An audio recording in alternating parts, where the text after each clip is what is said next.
एक टेबल दिया गया है जहाँ पे मार्क्स है और नॉन ऑफ स्टूडेंट है। इस टेबल से अरिथमेटिक मीन निकलना है स्टेप डिविएशन मेथड से। डिविएशन मेथड से मीन निकलना है। तो स्टेप डिविएशन मेथड में मीन निकलेंगे। पहले हम देख लेंगे क्लास कौन सा सीरीज में है। 0 से 10, 0 से 10, 10 से 20, मतलब 0 पे स्टार्ट हुआ 10 पे खत्म, फिर 10 पे स्टार्ट हुआ 20 पे खत्म, फिर 20 पे स्टार्ट हुआ 30 पे खत्म, मतलब कंटिन्यूअसली चल रहा है ये क्लास। तो सीरीज कौन सा है? Continuous series. तो सीरीज हो गया कंटिन्यूअस सीरीज। तो हमें क्या करना है? हमें करना है कंटिन्यूअस सीरीज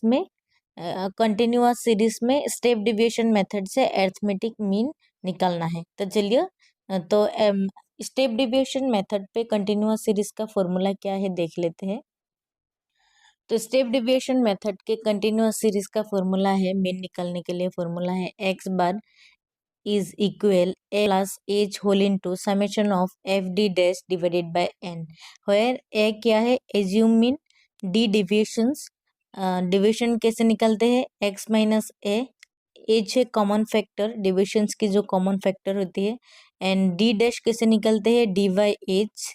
और एक तरीके से निकल सकते हैं D dash equal M minus A by H, ऐसे निकलते हैं। जहाँ पे m क्या है? Mid value of the class के मिड वैल्यू है।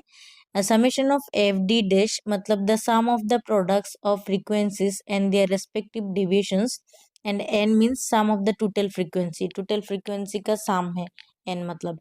तो अब फॉर्मूला पुट करके हम देख लेते हैं कैसे निकालते हैं, कैसे सॉल्व करते हैं देख लेते हैं। सॉल्व अब देख लेते हैं। जो मार्क्स दिया गया वो मार्क्स एंट्री कर लिया। 0 से 10, 10 से 20, 20 से 30, 30 से 40, 40 से 50। नॉन ऑफ स्टूडेंट्स मतलब फ्रीक्वेंसी 20, 24, 40, 36, 20। तो हो गया। अब हम मिड वैल्यू निकालेंगे। मिड वैल्यू निकालेंगे। तो मिड वैल्यू किसका होते हैं? क्लास के होते हैं। तो 0 से 10 का मिड वैल्यू क्या होता है? 0 से 10 का बीच में क्या नंबर रहता है मिड में? 5। तो हम ऐसे काउंट कर सकते हैं 0 से 10 के बीच में क्या होते हैं? 5। तो 5। अगर आप ऐसे नहीं करना चाहते हैं तो दूसरे तरीका है कि क्लास जो है वो क्लास में जो दो नंबर है वो दोनों नंबर आप क्या कर सकते हैं? जोड़ सकते हैं।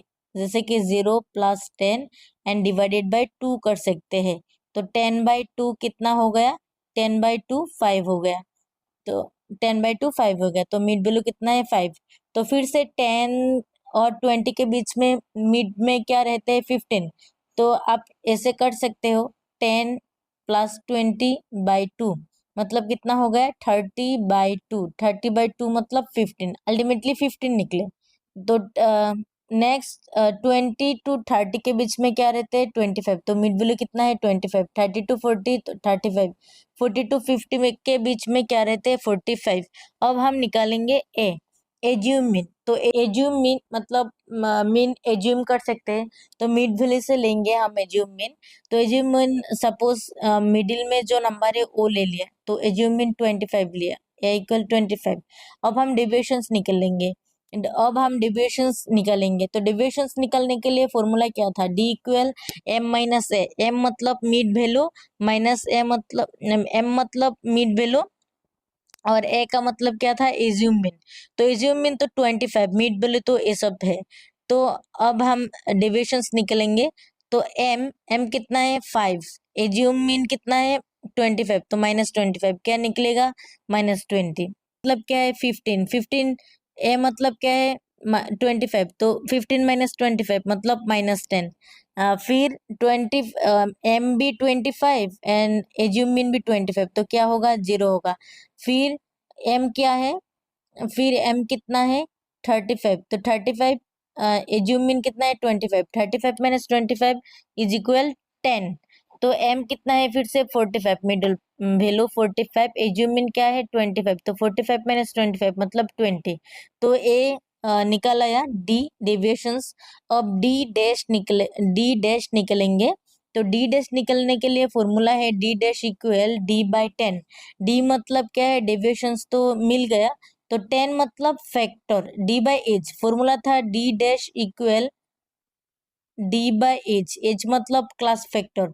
तो फैक्टर क्या है, 0 का जो क्लास है इसमें फैक्टर होगा 10, यहाँ पे भी 10 से 20 फैक्टर 10 होगा, 20 से 30 फैक्टर 10 होगा। अल्टीमेटली क्लास की सब फैक्टर क्या होगा, एवरी क्लासेस की फैक्टर क्या होगा, 10 होगा। तो फैक्टर क्या है 10। तो अब हम डी डैश निकल सकते हैं इजीली। तो डी मतलब क्या है इधर, -20 डिवाइडेड बाय 10 मतलब -2। फिर से डी मतलब -10 डिवाइडेड बाय 10 मतलब -1। फिर से डी मतलब 0 और डिवाइडेड बाय 10 मतलब 0। फिर से डी मतलब क्या, 10 डिवाइडेड बाय 10 मतलब 1। फिर से डी मतलब 20, एज का एज कितना है 10, सो 20/10 कितना हो गया, 2 हो गया। तो अब हम करेंगे एफ इंटू डी डैश। तो एफ इंटू डी डैश मतलब क्या है, एफ का वैल्यू और डी डैश का वैल्यू मल्टीप्लीकेशन करना है। तो एफ का वैल्यू कितना है 20, एफ तो एफ का वैल्यू कितना है 20 और डी डैश का फर्स्ट डी डैश -2, तो कितना होगा -40। फिर दूसरा एफ का वैल्यू 24 एंड डी डैश का -1, कितना हो गया -24। फिर एफ का वैल्यू कितना है 40, डी डैश का कितना है 0, तो 0 हो गया। फिर कितना है एफ का वैल्यू 36 एंड डी डैश का वैल्यू 1, सो 36। तो डी एफ का वैल्यू 20 और डी डैश का वैल्यू कितना है 2, 2 इंटू 20 कितना हो गया 40। तो अब हम क्या करेंगे, सम करेंगे, समेशन निकलेंगे। तो फ्रीक्वेंसी के सम, फ्रीक्वेंसी समेशन, फ्रीक्वेंसी के सम समेशन ऑफ एफ और एन लिख सकते हैं। तो हम इधर एन यूज किया, तो एन इक्वल कितना हो गया 20 + 24 + 40 + 36 + 20 करके कितना निकाला सम 140। अब हम निकालेंगे summation of F D dash. तो मतलब ए एफ डी का जितना वैल्यू है प्लस कर देंगे, इधर माइनस का भी है नंबर तो प्लस माइनस कर देंगे, करके कितना निकाला है 12 निकला है। तो अब हम जितना वैल्यू है हम फॉर्मूला यूज करके कर देंगे उसमें। तो हियर द वैल्यू ऑफ एज्यूमिन, एज्यूमिन कितना था 25, एज्यूमिन कितना था 25, एज्यूमिन 25, एच मतलब फैक्टर कितना था 10, फैक्टर 10, ठीक है। तो summation of F D dash 12 and n equal 140। तो वी नो दैट, हम क्या जानते हैं कंटिन्यूअस सीरीज के फॉर्मूला स्टेप डिविएशंस में, मेथड स्टेप डिविएशंस मेथड में x bar is equal a plus h whole into summation of F D dash divided by n. अब value put कर देंगे, a का मतलब 25, एच का मतलब 10 whole into summation of F D dash मतलब 12 divided by N मतलब 140। तो कैलकुलेशन करके निकल आया 25.85 मार्क्स। तो एवरेज कितना मार्क्स है, मतलब अरिथमेटिक मीन कितना है 25 पॉइंट कितना मार्क है 25.85 मार्क्स। ओके।